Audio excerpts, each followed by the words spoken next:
Business model के बारे में आज बताना चाहते हैं और एक खास तौर पर हमारे देश के छात्रों के लिए है और उन छात्रों के परिवारों के लिए है, जिससे आपको पता चलेगा कि नीट यूजी की परीक्षा में कितने बड़े स्तर पर धांधली हुई होगी। लेकिन उससे पहले आप इस बदलाव को देखिए कि आज देश की संसद में परीक्षा के मुद्दे पर, शिक्षा के मुद्दे पर बहस हो रही है और ये एक ऐसी चीज आज देखने को मिल रही है जो पहले देश में बहुत कम होता था।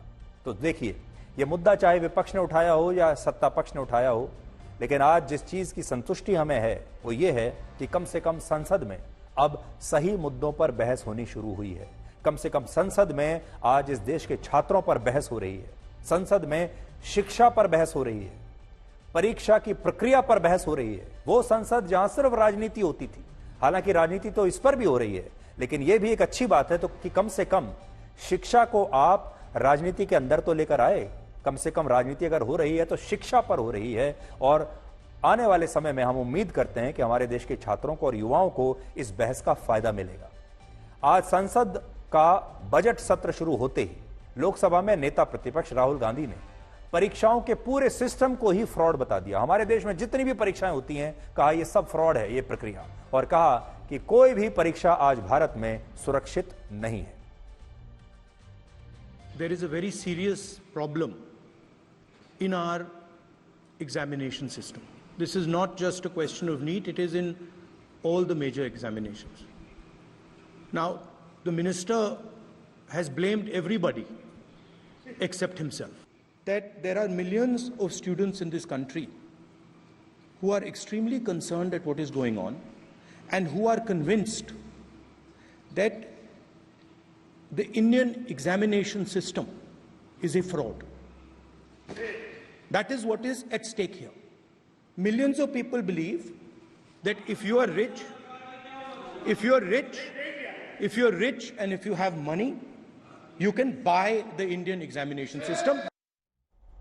तो राहुल गांधी ने बहुत बड़ा आरोप लगाया है कि अब ये जो परीक्षाएं हैं सिर्फ अमीरों के लिए रह गई हैं और अगर आपके पास पैसा है तो आप इन परीक्षाओं को खरीद सकते हैं, इनके नतीजों को खरीद सकते हैं, परीक्षा में मिलने वाले नंबर्स को यानी मार्क्स को खरीदा जा सकता है, सब कुछ फॉर सेल है। राहुल गांधी के इस बयान को शिक्षा मंत्री धर्मेंद्र प्रधान ने बहुत दुर्भाग्यपूर्ण बताया और कहा कि उन्हें राहुल गांधी से किसी भी सर्टिफिकेट की आवश्यकता नहीं है।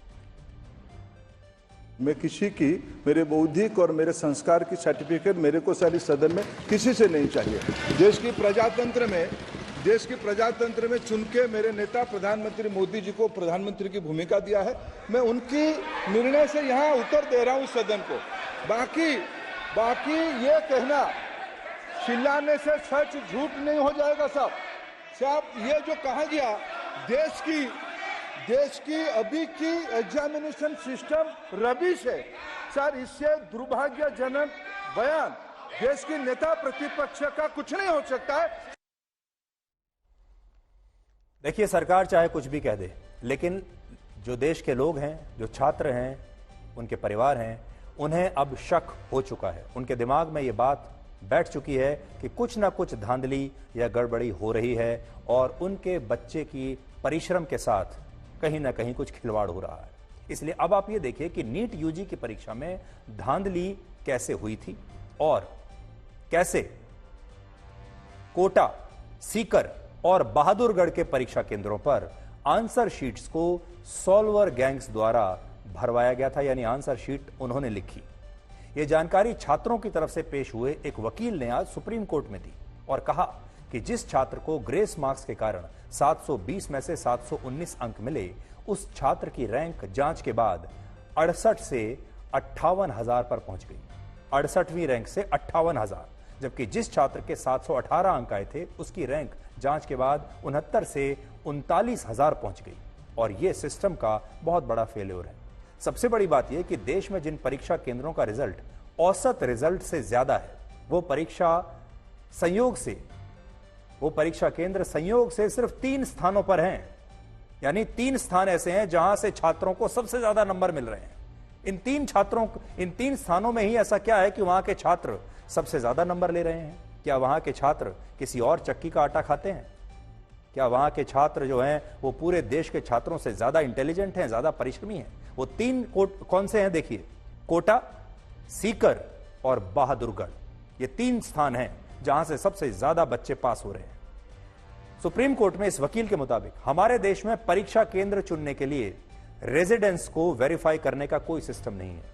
छात्र का रेजिडेंस जो है उसको वेरीफाई करने का कोई सिस्टम नहीं है, और इसमें सिर्फ आपको एक ऑप्शन सेलेक्ट करना होता है जिससे कोई भी छात्र जहां का भी परीक्षा केंद्र चाहते हैं वो उस परीक्षा केंद्र को चुन सकते हैं और उन्हें वही परीक्षा केंद्र मिल जाएगा। फॉर एग्जाम्पल, उदाहरण के तौर पर अगर कोई पंजाब में रहने वाला छात्र है और वो ये कहे कि उसे सीकर में परीक्षा केंद्र चाहिए तो उसे मिल सकता है। सीकर में परीक्षा देने वाले केंद्रों की संख्या बहुत ज्यादा है, यानी सीकर में परीक्षा केंद्र बहुत ज्यादा है। सीकर में एक परीक्षा केंद्र पर 1000 छात्र हैं और 8 छात्रों ने 700 से ज्यादा अंक प्राप्त किए। इनमें से 69 छात्रों ने 650 से ज्यादा अंक प्राप्त किए।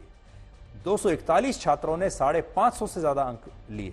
उन्होंने आरोप लगाया कि इन शहरों के कोऑर्डिनेटर्स असल में प्राइवेट स्कूलों के मालिक हैं और इन परीक्षाओं के निरीक्षक इन्हीं प्राइवेट स्कूलों के टीचर्स हैं। तो जो एग्जामिनेशन सेंटर है वो भी प्राइवेट स्कूल में पढ़ता है और वहां जो इन्विजिलेटर्स हैं वो भी इन प्राइवेट स्कूलों के टीचर्स हैं, और इसीलिए संभव है कि कोचिंग सेंटर्स और इन निजी स्कूलों के बीच कोई ना कोई मिली भगत हो जाती हो। सीकर में 48 प्राइवेट स्कूल ऐसे हैं जो सिर्फ सीबीएसई से मान्यता प्राप्त हैं, लेकिन उन्हें सीबीएसई नहीं चलाती। इसी तरह राजकोट में एक केंद्र पर 1900 छात्र हैं और 12 छात्रों ने 700 से ज्यादा अंक प्राप्त कर लिए, जबकि 115 छात्रों ने 650 से ज्यादा अंक प्राप्त कर लिए। इसके अलावा गुजरात में 12वीं क्लास में फेल होने वाली एक लड़की को नीट में 705 अंक मिल गए। ओएमआर शीट जमा करने के बाद इसे सील करने के लिए कोई तय समय नहीं है। यह सिस्टम की असफलता है क्योंकि ओएमआर शीट से लगातार छेड़छाड़ की जाती है। रिप्रेजेंटेटिव्स के पास ओएमआर शीट लंबे समय तक रहती है और उन्हें इसे छेड़छाड़ करने से कोई आगे रोक नहीं सकता। यानी जब छात्र अपनी आंसर शीट जमा करके चले गए, उसके बाद उस आंसर शीट को जमा करने तक काफी समय होता है और उस समय के दौरान आपकी आंसर शीट बदली जा सकती है। तो बड़ा सवाल जो आज उठा सुप्रीम कोर्ट में वो यही है कि कुछ सेंटर्स ऐसे हैं जहां से सबसे ज्यादा बच्चों को नंबर मिल रहे हैं। इनमें से भी बहुत सारे बच्चे ऐसे हैं जो वहां रहते ही नहीं थे और वो अपनी पसंद के कुछ केंद्र ले लेते हैं, सेंटर ले लेते हैं जो दूसरी जगहों पर होते हैं और वहां जाकर उनके नंबर अच्छे आ जाते हैं। तो क्या ये संभव है कि प्राइवेट स्कूल में अगर कोई एग्जामिनेशन सेंटर है तो आपने प्राइवेट स्कूल के स्टाफ से सेटिंग कर ली? अगर उस एग्जामिनेशन सेंटर में जिन टीचर्स की ड्यूटी लगी है वो प्राइवेट स्कूल के टीचर्स हैं तो आपने उनके साथ सेटिंग कर ली। और एक और सॉल्वर गैंग जो करता है वो ये कि एक बार आप अपनी आंसर शीट जमा करके चले गए तो कई बार उस आंसर शीट के जमा होने के बाद ऐसे आरोप हैं कि उसे बाद में बदला जा सकता है।